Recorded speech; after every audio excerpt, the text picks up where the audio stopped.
Selamat petang, salam sejahtera. Isu yang paling hangat pada petang ini ialah susulan daripada penamatan Khidmat Muhammad Syafiq sebagai Ketua Pengarah Perkhidmatan Awam yang telah ditamatkan serta-merta hari ini. Wow, apa yang menjadi panas, apa yang menjadi panas, apa yang menjadi panas. Baiklah, ini dia saudara-saudara sekalian. Sebelum kita teruskan, saya tekan dulu butang subscribe untuk meneruskan info-info terkini daripada channel untuk Anda semua.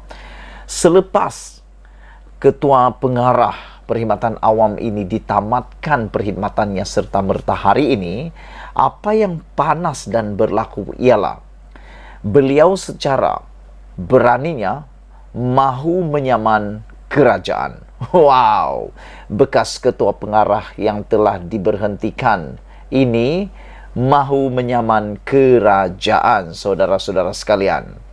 Selepas ditamatkan perkhidmatan sebagai Ketua Pengarah Perkhidmatan Awam yang berkuat kuasa semalam, Muhammad Syafiq Abdullah akan mengambil tindakan undang-undang berhubung tindakan itu. Muhammad Syafiq berkata, dia berasa terkilan dengan keputusan itu dan menyifatkannya sebagai penganiayaan. Wow, saya tidak berpuas hati, kata beliau, dengan keputusan penamatan perkhidmatan saya, dan saya akan mengambil tindakan undang-undang terhadap mana-mana pihak yang terlibat dalam hal ini yang telah menganiaya saya, meskipun saya telah menyumbang tenaga dan fikiran selama 30 tahun dalam perkhidmatan awam, kata beliau lagi.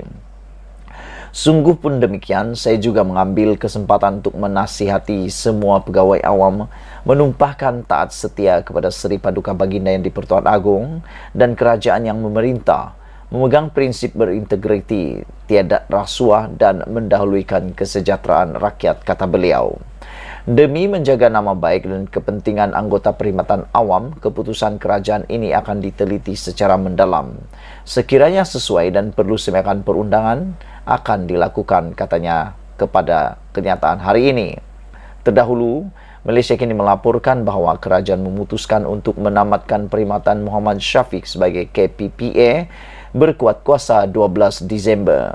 Menurut Ketua Setiausaha Negara Muhammad Zuki Ali, penamatan itu dibuat selepas melalui semua prosedur penamatan demi kepentingan awam dan diteliti Peguam Negara. Sementara itu, Syafiq menjelaskan surat penamatan perkhidmatan yang bertarikh 1 Disember itu hanya diserahkan kepadanya semalam. Saya tidak diberikan notis yang munasabah. Tarikh berkuat kuasa penamatan perkhidmatan saya adalah pada 12 hari bulan 12 hari yang sama, katanya, yang menyenaraikan pelaksanaan penambahbaikan diusahakan sejak dia menerajui perkhidmatan awam. Tidak disenangi segelintir pihak. Selain itu, katanya, termasuk memberikan teguran untuk meningkatkan kualiti penyampaian perkhidmatan, lawatan mengejut serta mengurangkan kerenah birokrasi dan meningkatkan kecekapan. Namun, katanya, di sebalik usahanya itu terdapat beberapa perkara yang tidak disenangi oleh segelintir pegawai awam yang mempunyai kepentingan dalam perkhidmatan awam dan bersama pihak luar, katanya. Justru beberapa usaha tanpa henti telah dilaksanakan untuk memburukkan imej dan reputasi saya melalui isu-isu tular di media sosial dan media massa yang semakin memuncak dengan tindakan penamatan perkhidmatan saya semalam. Untuk maklumat rakyat Malaysia, saya menegaskan bahawa saya tidak pernah mengancam kepentingan awam dalam sebarang perkhidmatan dan tindakan saya semasa menjawat jawatan sebagai KPPA. Saya telah menjalankan tugas saya secara amanah dan tegas, kata beliau.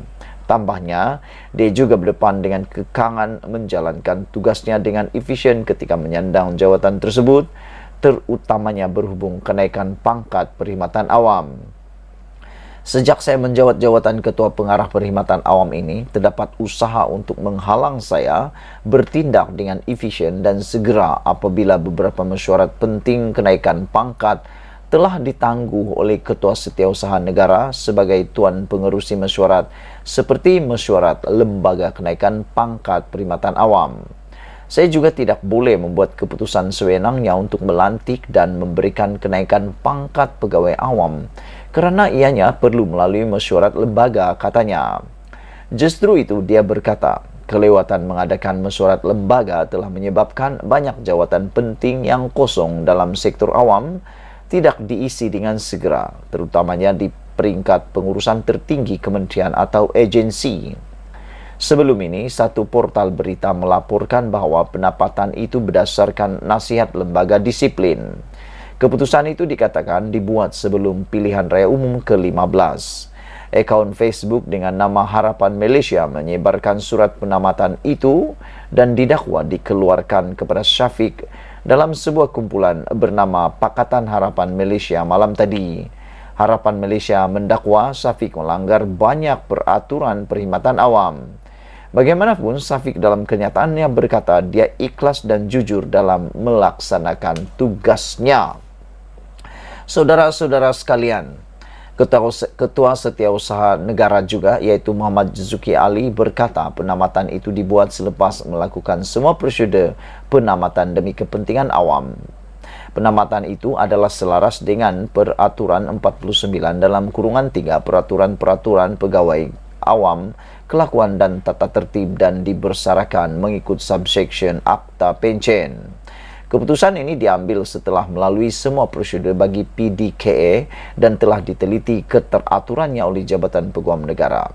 Saya bagi pihak kerajaan merakamkan setinggi-tinggi penghargaan dan terima kasih kepada Muhammad Syafiq atas jasa dan khidmat bakti beliau kepada negara sebagai pejabat awam, katanya dalam satu kenyataan. Dalam pada itu, Muhammad Zuki menyeru penjawat awam untuk terus memberikan komitmen dan dedikasi dalam menjalankan tugas yang diamanahkan. Muhammad Syafiq yang juga Ketua Setiausaha Kementerian Kesihatan dilantik sebagai KPPA pada 10 Februari lalu. Muhammad Syafiq, 58 tahun, menggantikan Muhammad Khairul Adib Abdul Rahman yang bersara wajib pada 16 Januari lepas.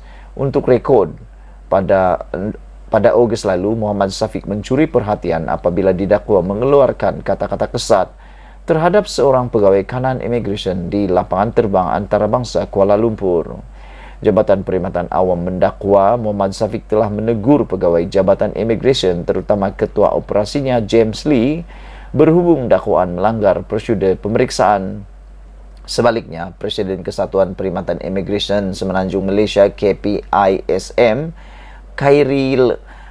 Kiril Niza Khairuddin mendakwa Muhammad Syafiq berang kerana tidak diberikan layanan VVIP dan enggan beratur menunggu giliran dalam barisan yang disediakan untuk orang awam atau untuk orang ramai.